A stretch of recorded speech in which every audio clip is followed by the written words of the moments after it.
Bueno, retomamos entonces el tema. Para poder desarrollar este concepto de sistema de matrices de datos, voy a utilizar un ejemplo para ir explicando las distintas ideas que están vinculadas con este contenido.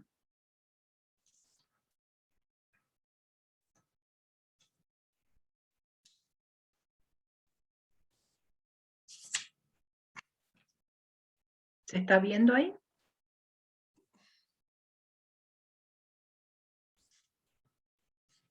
Sí, profesora.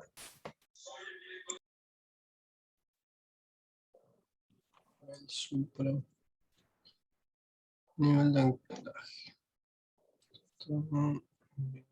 Bueno, voy a partir de otro ejemplo que no es el que ustedes consultaron en ese material, sino algo bastante básico para que se entienda. Vamos a suponer que nos interesa analizar la conservación de los documentos a partir de la acción o desde la perspectiva de la acción de los agentes externos, es decir, cómo los distintos agentes del medio pueden afectar la calidad de los documentos. En cuanto, justamente como tema central de indagación, ver si esos documentos están conservados o no, y qué es lo que lo afecta.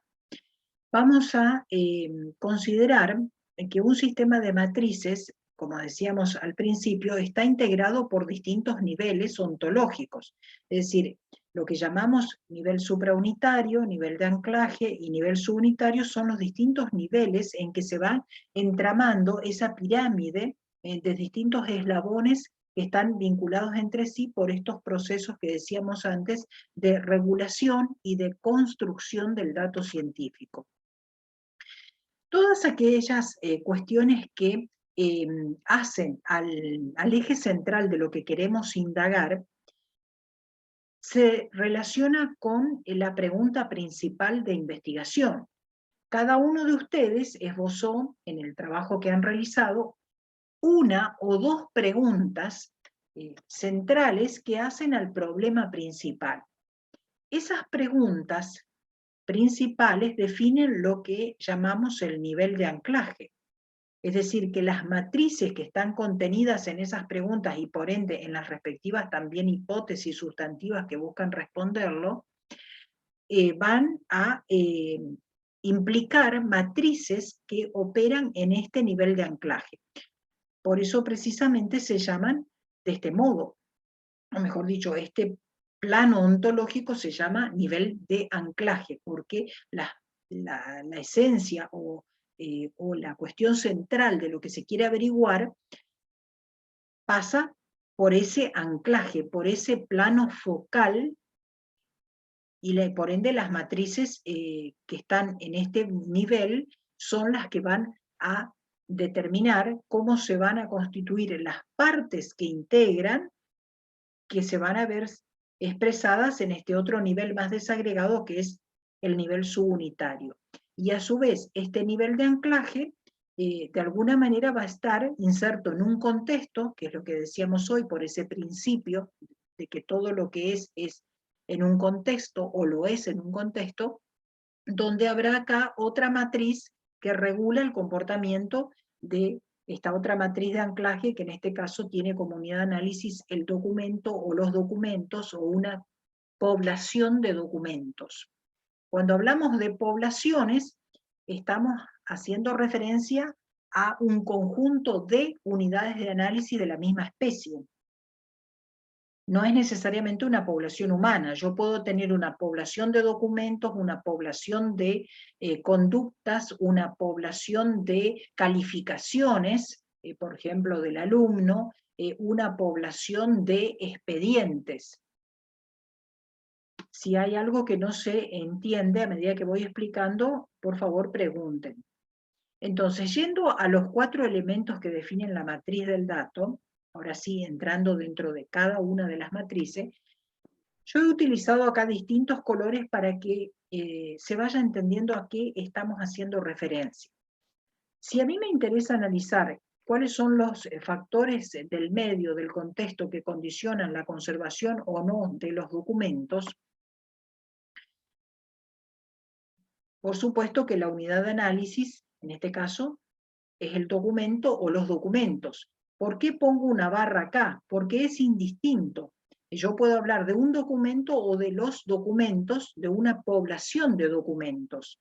Generalmente hay más de un documento, porque precisamente en la investigación por eso se trabaja con muestras, dado que los universos suelen ser numerosos o incluso a veces infinitos, entonces necesitamos trabajar con un fragmento de ese universo al cual, si lo construimos correctamente, esperamos de que sea representativo del universo. Por lo tanto, por eso es una muestra representativa. Entonces, la unidad de análisis en este caso es el documento o los documentos. ¿Qué nos interesa averiguar de esa unidad de análisis? Un aspecto determinado, que en este caso es el estado de conservación. El estado de conservación define la variable. La variable, vuelvo a repetir, es el aspecto que me interesa conocer de la unidad de análisis. Ahora, dado que toda variable puede encerrar distintos significados, es decir, que puedo examinar una variable considerando diferentes aspectos o subaspectos componentes, por este motivo, en la investigación, cuando nosotros diseñamos el objeto de estudio desde el punto de vista de la bajada empírica, lo que hacemos es definir desde qué dimensión analizamos esa variable. Puede ser una dimensión o más de una dimensión. Hay variables que son complejas y que requieren más de una dimensión.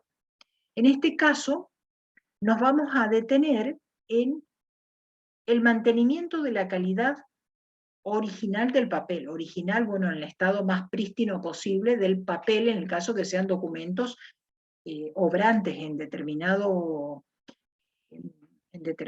unidad de información que estén en papel, por supuesto.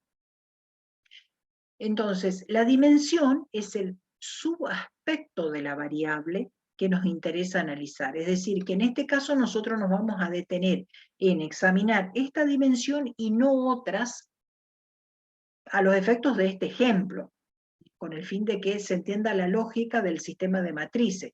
Es necesario tener en cuenta que cuando nosotros investigamos, por lo general, vuelvo a insistir, hay más de una dimensión para cada una de las variables estudiadas. Ahora, esta dimensión nosotros la definimos para la variable de anclaje. En definitiva, toda dimensión es parte de la variable. Si decimos que toda variable encierra de por sí múltiples sentidos, desde los cuales yo puedo hablar de esa variable, quiere decir que toda variable es polisémica. Sema es un concepto que viene de la semántica, se utiliza para hacer referencia a que todo ente, en este caso, alberga muchos valores posibles. Sema es un valor posible dentro de la semántica, tiene sentido hablar de semas, de valores de cada uno de los términos que utilizan, por ejemplo, que utilizamos en el vocabulario, ¿no? De una palabra, por ejemplo, de un concepto. Se dice que un concepto es polisémico cuando alberga muchos semas, muchos valores posibles, muchos significados posibles en este caso.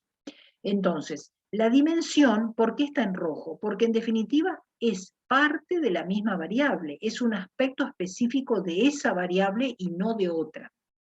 De alguna manera está la dimensión muy pegada a la variable, no la puedo desprender. Por eso pusimos acá la variable en rojo para dar a entender que es otro componente de la matriz de datos, como lo es también la unidad de análisis. Ahora bien, ¿qué pasa? Esta dimensión o este proceso de dimensionamiento que se realiza en el nivel de anclaje, sí o sí en el nivel de anclaje, porque vuelvo a insistir, la dimensión es parte de la variable, no es observable por sí misma. Para que yo pueda observar esta dimensión, o sea, ver, indagar cómo es el mantenimiento de la calidad del papel a lo largo del tiempo, yo necesito de un procedimiento que tengo que aplicar a esa dimensión para poder conocerla. Cuando yo a esta dimensión le aplico un procedimiento, yo ya tengo ahí el otro elemento de la matriz de datos, que es el indicador, ¿sí? De manera que el indicador es el único componente de la matriz de datos que a su vez es compuesto, porque está integrado por dos subcomponentes. Por un lado, el procedimiento que aplica el investigador, y esto tiene que ver con la acción investigativa, a una dimensión de la variable. Cuando nosotros, entonces, tenemos especificado la dimensión y el procedimiento, dijimos, estamos en presencia del indicador. Ese indicador me va a arrojar determinados resultados. Ponemos acá con R minúscula, ¿no? Para hacer referencia a que son resultados que arroja el indicador. Lo dijimos hoy, el indicador me dice algo de la variable de estudio. Este algo está expresado, en este caso, por medio de una jerarquía o de determinadas categorías posibles de este valor o valores del indicador, que sería en este caso alto, medio, bajo. Cada uno de estos valores posibles son categorías que adopta el indicador, categorías de resultados, ¿no? No categorías conceptuales, sino categorías de resultados de valores de ese indicador. Y a partir de eso que me informa el indicador, es decir, del resultado o del valor del indicador, yo infiero, es decir, mediante, en este sentido que estoy señalando, desde el nivel subunitario al nivel de anclaje, infiero qué valor adopta la variable de estudio. Conservación, estado de conservación de los documentos, ¿no? Es decir, este resultado lo ponemos con R mayúscula para hacer referencia a que es el resultado que adopta la variable. Vamos a suponer que el indicador me está diciendo que el grado de conservación de la calidad del papel es bajo. Este valor del indicador me permite inferir que entonces, como una alternativa posible de estos dos valores de la variable, estado de conservación, sí se conserva, no se conserva, me permite inferir este valor bajo, que entonces yo estoy en la posibilidad de decir que los documentos no están conservados, que el estado de conservación no se da. ¿Se va entendiendo hasta ahí?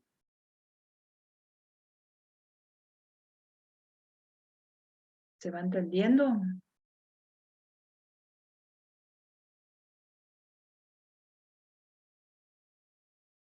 Bien, continúo. Entonces, a partir del valor que me infiere el indicador, obtengo el valor de la variable. Hay acá una cuestión que me interesa observar. Si ustedes prestan atención, la dimensión que hemos definido para estudiar esta variable decía mantenimiento de la calidad original del papel, mantenimiento de la calidad del papel. Bien, cuando nosotros pasamos a construir el indicador, es decir, que a esta dimensión le aplicamos un procedimiento o una operación, como se le suele llamar también, que sería en este caso constatar mediante observación directa el grado de conservación de la calidad del papel, esa dimensión, que la definimos en anclaje, ahora la expresamos de una manera aún más particularizada. Es decir, tratamos de bajarla empíricamente al estado de la mayor posibilidad de ser observada, dado que el procedimiento implica una acción de observación. Entonces, este mantenimiento, ¿cómo nosotros lo tratamos de indagar, de conocer empíricamente? Mediante la búsqueda del grado de, ¿sí? Es decir, distintos estadios de conservación de la calidad del papel, que en este caso ese grado de está expresado como alto, medio y bajo, como valores posibles que adopta o puede adoptar este indicador.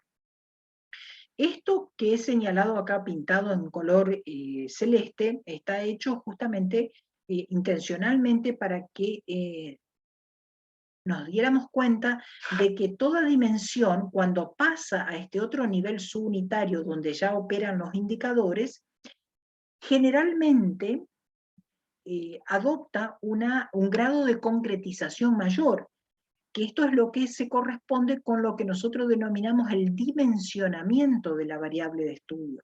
Fíjense que acá esta dimensión la definimos en anclaje, pero luego la integramos junto con el procedimiento en la estructura del indicador. Y entonces acá, cuando definimos con qué procedimiento vamos a conocer esa dimensión, estamos ya trabajando con lo que metodológicamente o en los manuales de metodología se conoce como la operacionalización de la variable de estudio. ¿La variable de estudio cuál es? La de anclaje, estado de conservación. Pero ¿cómo yo la hago operativa cuando defino el procedimiento que aplico a una dimensión? Entonces yo tengo la dimensión de la variable, el proceso de dimensionamiento que lo hice en anclaje, el nivel subunitario recoge esa dimensión y le aplica el procedimiento. Y ahí es donde completo ese dimensionamiento mediante la operacionalización de la variable de estudio. Es decir, la hago observable por medio de un procedimiento o de una operación. Ese hacer observable no siempre implica aplicar observación directa. Yo puedo hacer observable una variable, por ejemplo, mediante la utilización de la técnica de la entrevista. Entonces el procedimiento consistiría en hacer preguntas al informante clave.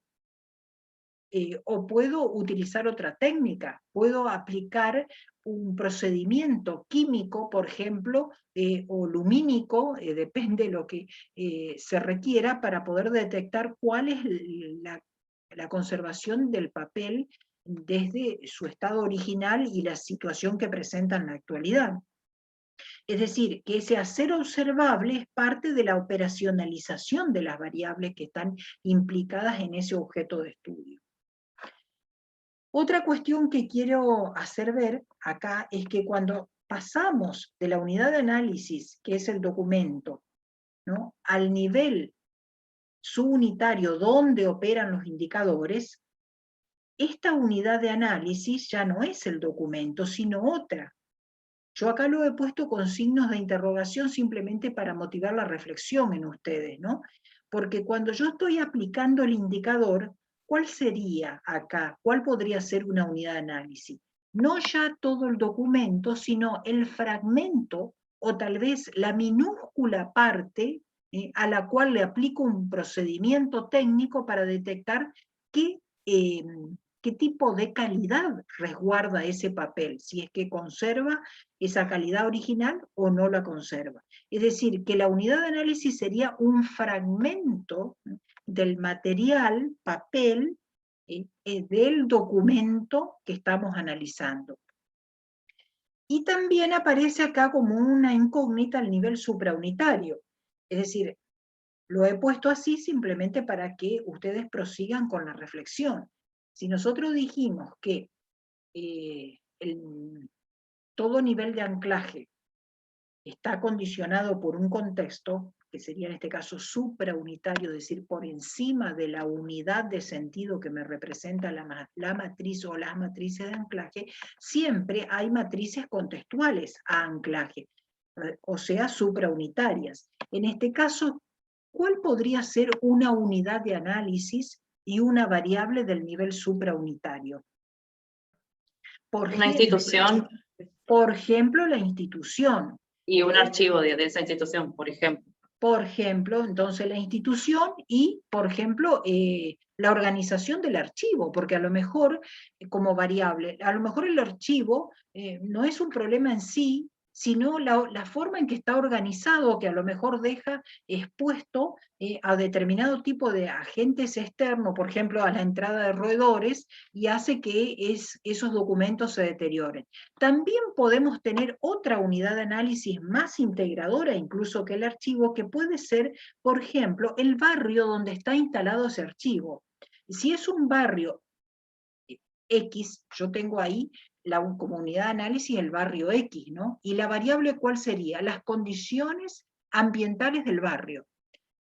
O las condiciones topográficas, porque vamos a suponer que es un barrio que está ubicado en un lugar, en un terreno bajo, que es inundable o donde hay encharcamiento de agua después de una precipitación abundante. Eso, con el paso del tiempo, puede afectar la colección de documentos que tiene ese archivo. Entonces, acá en el nivel supraunitario puede haber una o más de una matriz de datos, como también lo puede haber en el nivel de anclaje.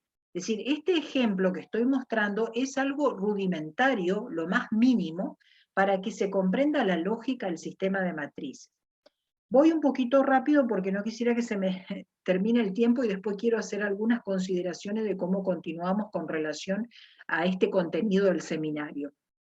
Entonces, lo que quiero señalar es que algunas cuestiones claves para tener en cuenta.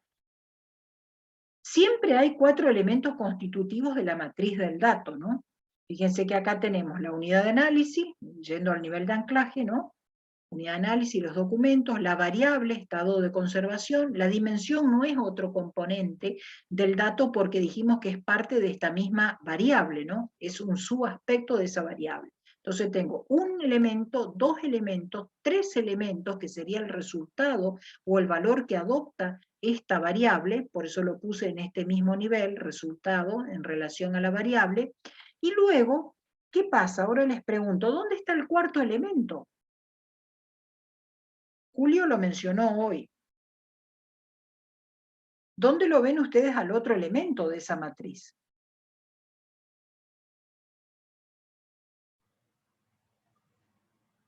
En el último nivel, el indicador, ¿no? El indicador. Fíjense, el indicador aparece en el nivel, ahí hago la corrección, Seima, no es ni último, ni primero, ni arriba, ni abajo, ¿sí?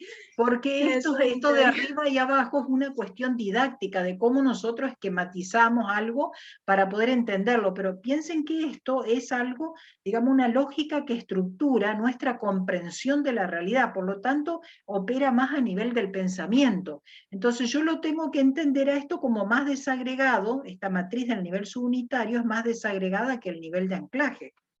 Es decir, que es una parte del nivel de anclaje. Puede haber más de una matriz también en este nivel subunitario. De hecho, es lógico que haya más de una, muchas incluso. Entonces, el indicador es el cuarto componente, pero fíjense que yo ya no lo tengo acá en este nivel de anclaje. Acá tengo 3, la unidad de análisis, la variable, el valor, y el indicador lo tengo acá en el otro nivel, más desagregado.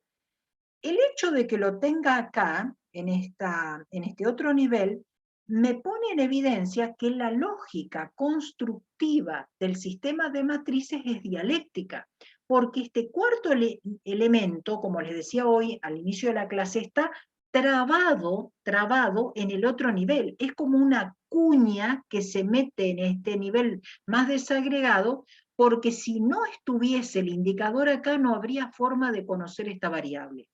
Es decir, que en realidad el indicador es el que construye el valor de esta variable. Por lo tanto, acá yo tengo este movimiento, ¿sí? Del indicador, del valor del indicador al valor de la variable, no al revés. Al revés, el valor del indicador, perdón, el valor de la variable, ¿sí? si no hay buena conservación de los documentos, me permite entender por qué el indicador adopta este valor bajo. Es decir, que esta matriz me regula a la matriz subunitaria. La matriz de anclaje regula o condiciona el comportamiento de la matriz subunitaria. ¿Qué quiere decir esto? Que si yo tengo un archivo donde los documentos no están en buen estado de conservación, es probable que la calidad del papel sea baja de esos distintos fragmentos de los documentos que el investigador observe o analice con algún procedimiento mecánico, químico, lo que fuese, ¿no? ¿Se va entendiendo hasta ahí? ¿Se va comprendiendo? Vuelvo a repetir, tengo entonces un elemento acá, un componente de la matriz, otro y el tercero, en el nivel de anclaje. Y el cuarto lo tengo trabado en el nivel subunitario, ¿sí? Entonces, si yo aplico esta misma lógica, como decíamos hoy, toda matriz es una estructura invariante cuatripartita, esto es decir, que está integrada por 4 elementos componentes, yo puedo aplicar esta misma idea, porque si es invariante, donde hay datos siempre están presentes estos 4 componentes.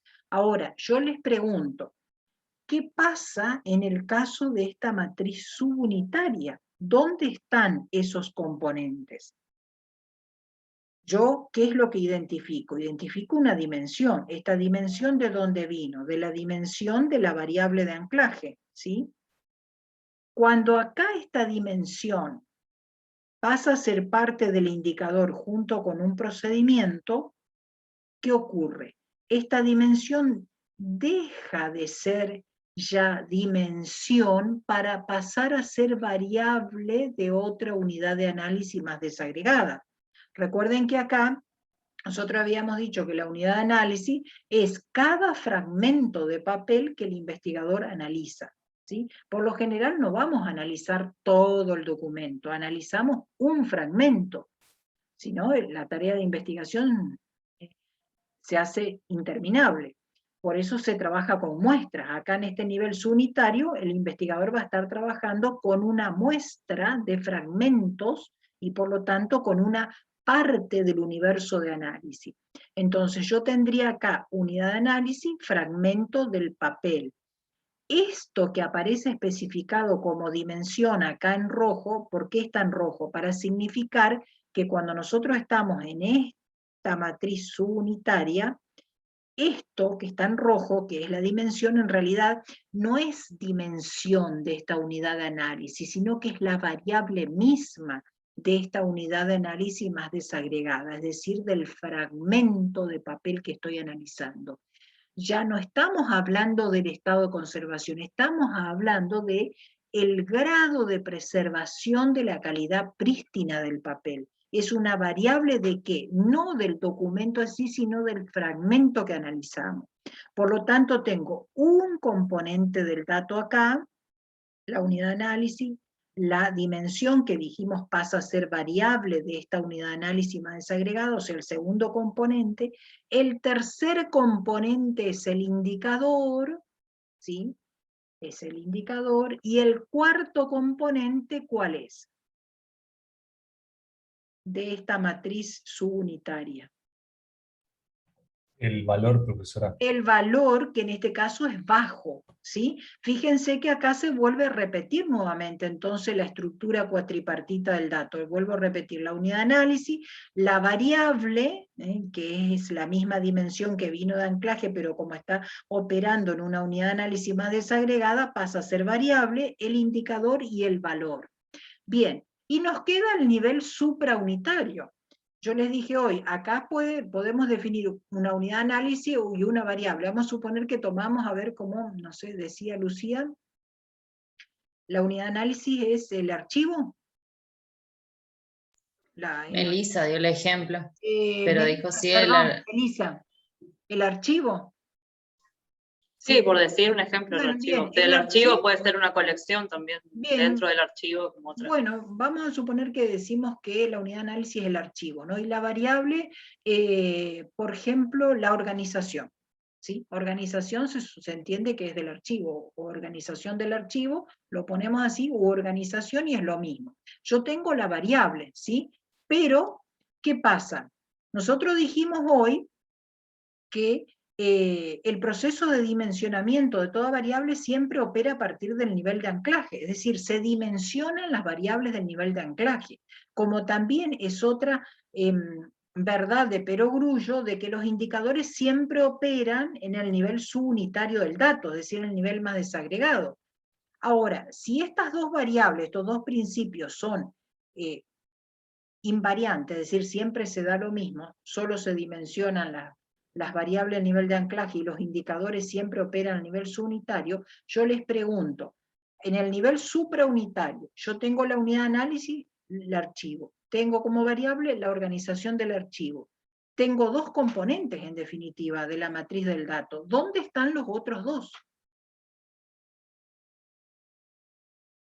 Los maté con la pregunta.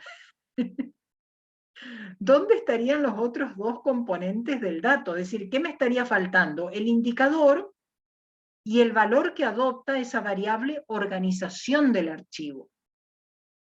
¿Y su contexto? ¿O eso nada que ver? Acuérdense de que esta matriz de anclaje dijimos que tenía tres componentes acá y el cuarto lo tenía trabado acá en la del nivel subunitario, ¿sí? Y además dijimos que siempre se dimensionan las variables de anclaje y siempre los indicadores operan en el nivel subunitario. ¿Cómo resuelvo entonces yo este problema de que en el nivel supra tengo dos componentes? Tengo la variable y tengo la unidad de análisis. Piensen en la lógica dialéctica.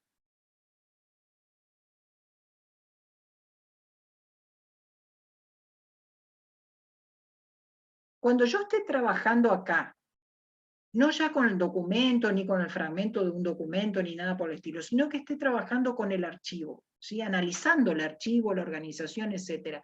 Este nivel supra, ¿qué va a pasar a ser para mí en ese momento de la investigación? Creo que Melissa lo dijo, puede aparecer un nivel supra, sí, de hecho, puede aparecer un nivel supra al archivo. Como decíamos hoy, por ejemplo, el barrio donde está instalado el archivo. O la política institucional de la provincia en relación al archivo, o de la nación, no sé. Tendría que ser como el macro, lo que... de donde parte, digamos. Este nivel supra, sí, yo entiendo a dónde apunta Melissa, ¿no? La idea, en realidad no sería el nivel macro, sino que pasaría a ser el plano central, donde el investigador está enfocado en ese momento, ¿o no? Cuando estamos analizando el archivo, ¿sí o no? ¿Qué les parece?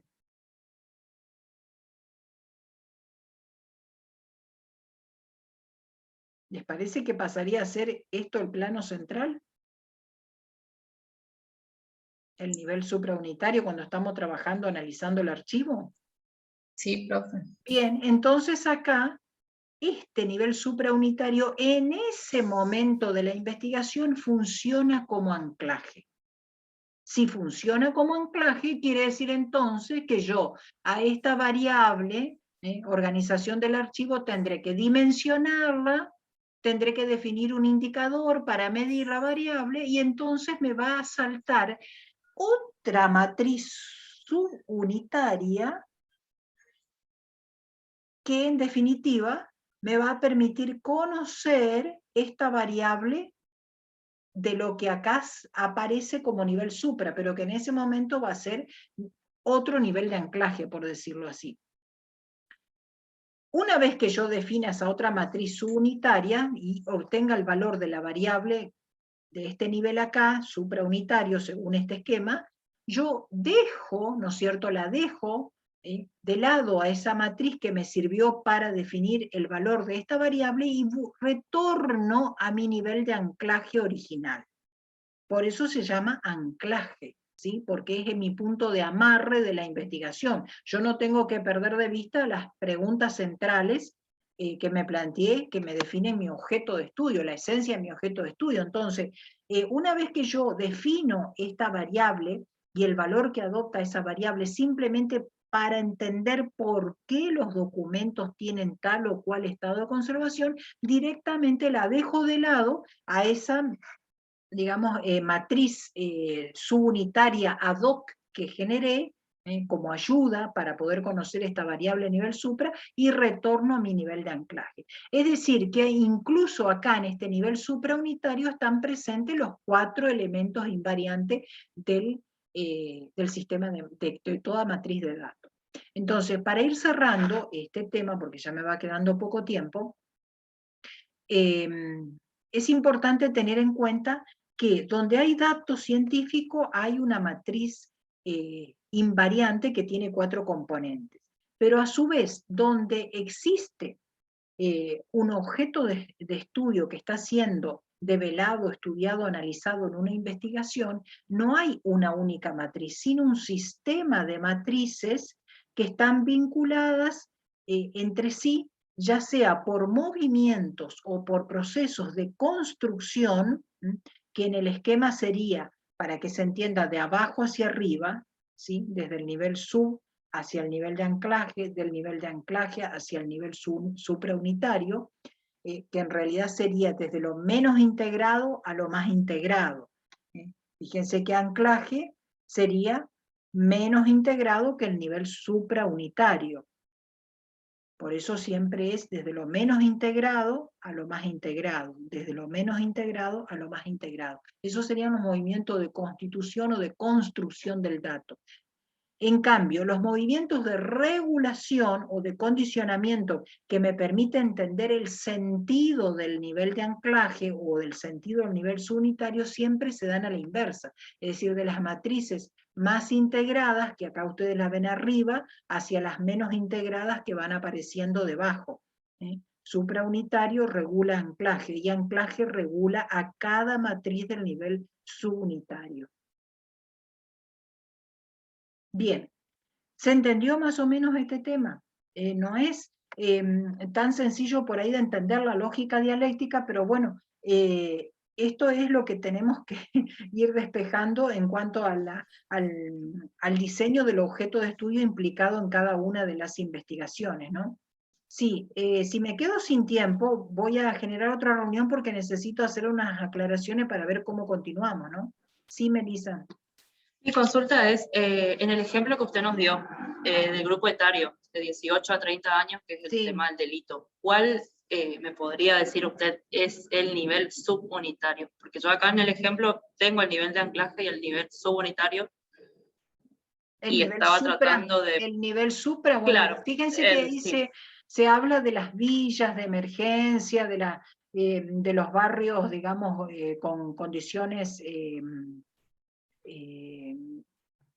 de habitabilidad insuficientes, con carencia de bienes fundamentales, ¿no?, para la subsistencia. Es decir, en función de lo que hemos explicado hoy, casi al comenzar el tema, tiene que ver con el tipo de delito que buscamos rastrear, que tiene que ver con esto de los robos express, de los hurtos, de las sustracciones en la calle, de los asaltos, o sea, ese tipo de delitos que están vinculados con episodios delictivos frecuentes, con, digamos, personas que están imputadas, que cumplen una condena o que cayeron muchas veces a la policía, pero que luego salen, o que pasaron una condena y fueron liberados y reinciden nuevamente. Entonces, la configuración socioespacial, es decir, el estrato social y el lugar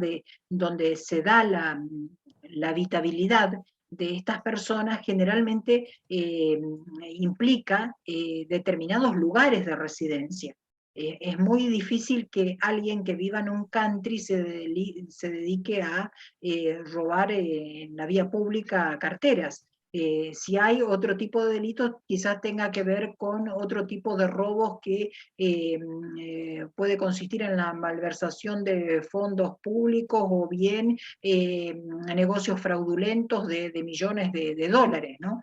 Entonces, en ese caso podría ser el barrio, un determinado barrio o determinado sector social, porque vamos a suponer que nosotros buscamos el sector de clase social baja o del marginal